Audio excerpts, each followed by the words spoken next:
Pria ini hendak pipis. Tapi ada hal yang menarik perhatiannya. Jadi dia pun melihatnya. Dan menemukan seperti bongkahan emas. Dari kejauhan ada seorang pria juga. Budi merasa ragu. Memanggil pria itu atau tidak. Hei, ayo lihat ini. Keduanya tahu bahwa emas asli tidak akan meleleh.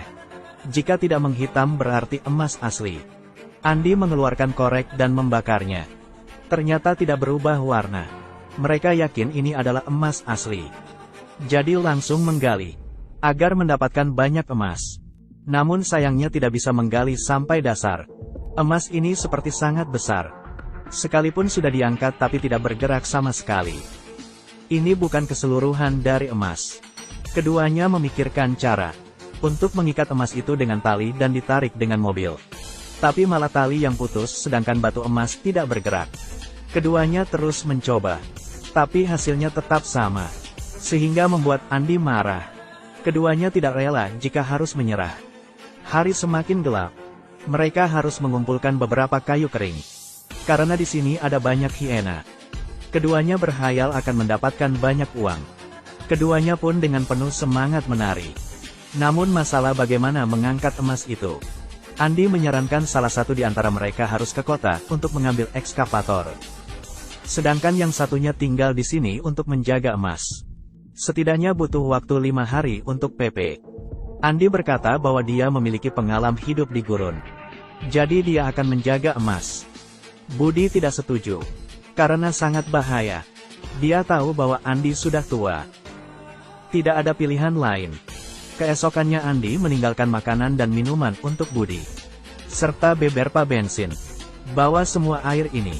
Kemudian Andi memberikan telepon. Sehingga bisa menghubunginya kapan saja.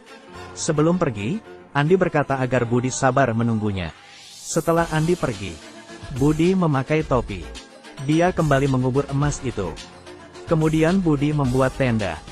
Dan mencoba teleponnya. Tapi tidak ada sinyal.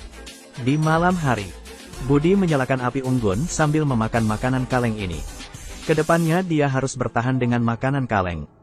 Keesokannya ketika dia sedang mengumpulkan kayu bakar, dia melihat sesuatu yang tidak jauh darinya. Jadi dia bergegas menutupi bongkahan emas. Saat dilihat lebih dekat ternyata itu bangkai pesawat. Bisa dijadikan rumah kemahnya, agar melindungi dari terik matahari dan badai pasir. Oleh sebab itu Budi harus membawa bangkai pesawat ini. Kemudian dia pun menyeret barang yang diperlukannya. Di tengah matahari yang sangat panas. Menyebabkan kulitnya terbakar parah. Sekarang tendanya sudah jadi. Dari jendela menatap bongkahan emas. Hal ini membuatnya nyaman. Budi baru saja hendak tidur. Tapi sinar matahari mengenai wajahnya melalui celah. Ketika bangun, dahinya sudah terbakar. Budi mengalami dehidrasi berat. Tapi dia tidak peduli.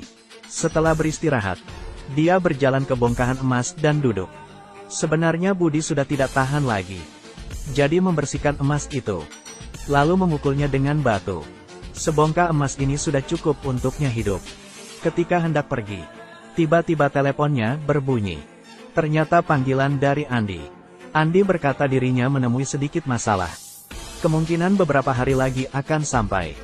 Budi berkata, dia sudah memecahkan bongkahan emas. Dan ingin pergi dari sini. Tapi Andi menyuruhnya untuk terus bertahan.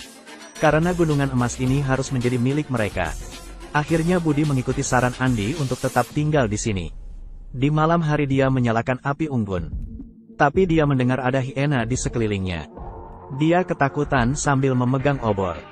Keesokannya pada saat bangun, dia menyadari tubuhnya makin luka dan stok makanan sudah habis. Saat merasa lapar dan haus, Budi melihat ada ular. Kemudian langsung menangkapnya. Untuk menambah tenaga. Tapi membuat airnya tumpah. Budi semakin putus asa. Keesokannya di tempat bangkai pesawat lagi. Dia ingin membongkar beberapa bagian pesawat. Tiba-tiba dia melihat ada seorang wanita berjalan. Budi yang ketakutan langsung bersembunyi. Dan memasukkan batu emas ke tas. Tapi wanita ini masih tetap menemukannya. Wanita itu bertanya apa yang sedang dia lakukan. Budi berkata sedang mulung. Wanita ini tidak percaya. Karena untuk apa orang mulung di tengah gurun? Tidak lama wanita ini menemukan apa yang disembunyikan Budi. Dan dia terus mengikuti Budi dari belakang. Amel melihat tenda Budi. Seketika Budi menjadi gugup. Amel yakin jika ada yang disembunyikan Budi. Amel berkata, pasti Budi datang ke sini dengan seseorang. Dan memiliki rencana khusus. Tampaknya Amel melihat bongkahan emas itu.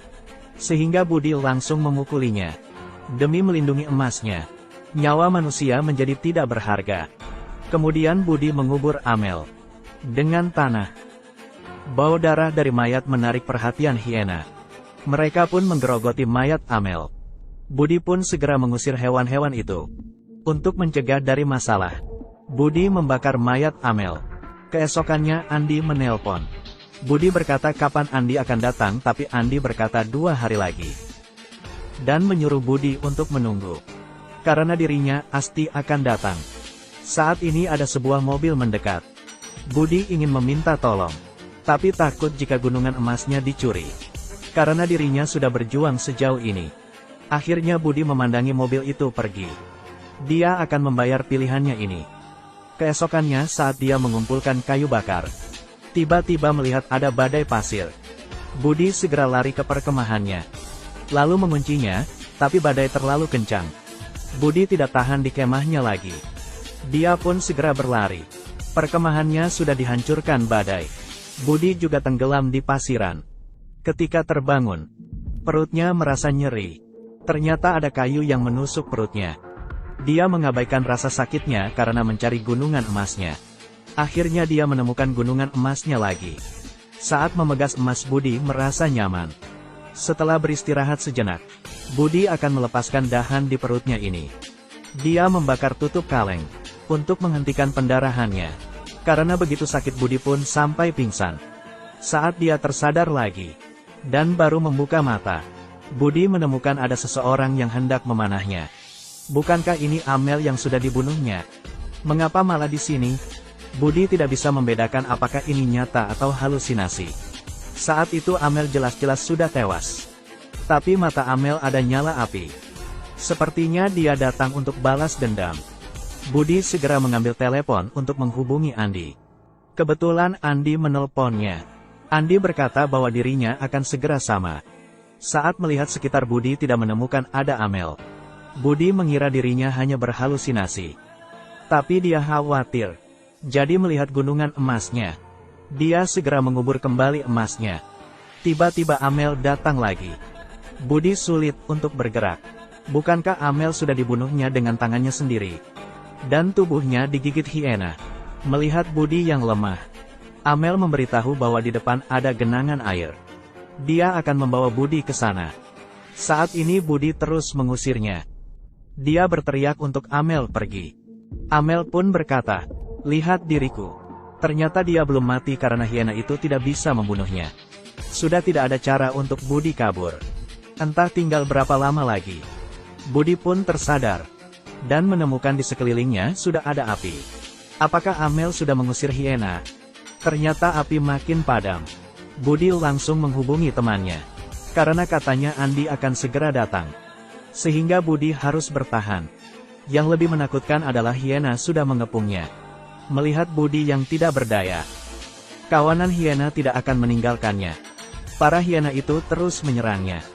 Mereka merasa Budi bukanlah ancaman, sehingga berani menyerangnya.